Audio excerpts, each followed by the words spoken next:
Yes, while you are busy sauteing that meat for your salad celebration, while you are busy grilling and preparing that your sumptuous, delicious meat, I want to also tell you to be aware that unhealthy fats from proteins such as tozo that are high in fats can actually be of danger to your health. Yes, these unhealthy fats can build up and cause a lot of mayhem and damages, so you have to be careful. That is the more reason why you have to stay to the end of this video to know how and also how you can be able to get rid of these unhealthy fats. So before I proceed, I have to bring us to the basic knowledge of fats that are healthy and those that are what? Unhealthy. Of course, we know that when we consume carbohydrates, which our body sees as glucose, it is being stored in the body as what? Glycogen. And when we consume fats or food rich in fats, it is being stored in our body as what? Triglycerides. So anytime the cellular activity requires energy for its work, it does what? It breaks down this glucose, this glycogen or triglycerides, and it's being used as a fuel for cellular what? Activities. And now, yes, if you are someone that keep consuming this energy giving food that is being stored as triglycerides and you don't burn it out by activities. Remember, I said when the body needs this stored energy for activity, so you don't burn it out. What happens? These unhealthy fats keep building up in the storage units and hence causes some mayhem causes some mayhem such as what? Atherosclerosis. Okay, and you'll be asking me, this big grammar, what is atherosclerosis? It is simply the buildup of unhealthy fats in your what? Blood vessels, causing clogging, causing a reduction in the required perimeter for the blood to flow into your body, your tissues, and your organs. Let's have this analogy. This is your blood vessel. You see how free it's supposed to be. No obstruction, no blockage, no yama yama inside it.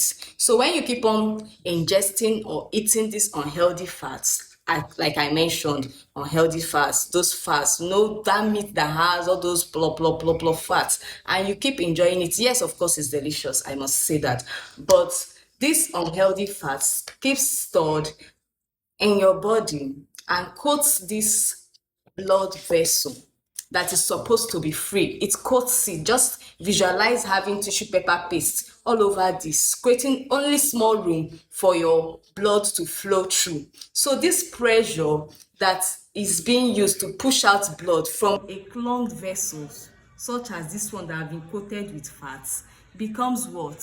High, of course. So this rise to that diagnosis called what? High blood pressure.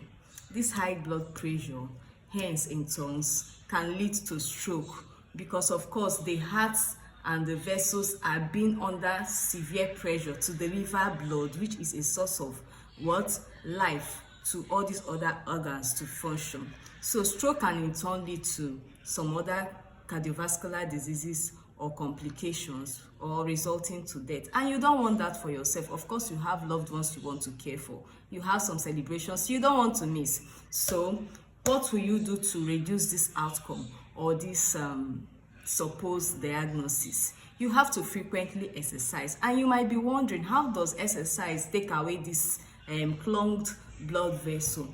Exercise does that because of course you know exercise requires what? Energy. And how do you utilize your energy? When the body is under activity that requires energy, this stored glycogen is being broken down and used as an energy to fuel the activity.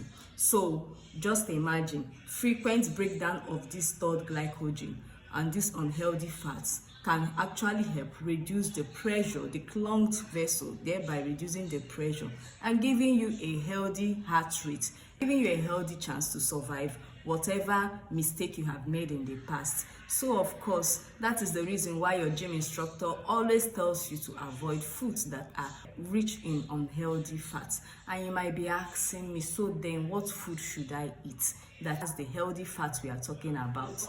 You can eat fruits like avocado, fruits like coconuts, You can eat your nuts, your seeds, your peanut butter, and so many of them. The Google is your friend, so you can use the Google to check what and what you should eat and what you should avoid. This same analogy is also similar to reducing your blood sugar concentration, because of course if you keep taking in sugar, and remember that for somebody that is diabetic, it means that their body is not sensitive to the insulin that is being secreted. The insulin is just a chemical in your body that helps reduce the sugar concentration. When it's seen that it's high in the when it's seen that sugar is high in the blood, the insulin is just being released to do what? Reduce the sugar. So when your body is insensitive to the release of this glucose and its function, the sugar keeps getting high and can lead to severe medical conditions that are not really nice. So exercise helps utilize this sugar, this glucose in your body, to prevent it from getting to that high or upper limit that can cause catastrophic results. So do well to engage in exercises, eat healthy fats, and you will be alive to enjoy the fruit of your labor. Thank you for being with me to the end of this video. Please, if you like what you hear, if you like this video, you like what you see, kindly comment, kindly react to it, and share to your loved ones. See you on my next video. Love you. Bye.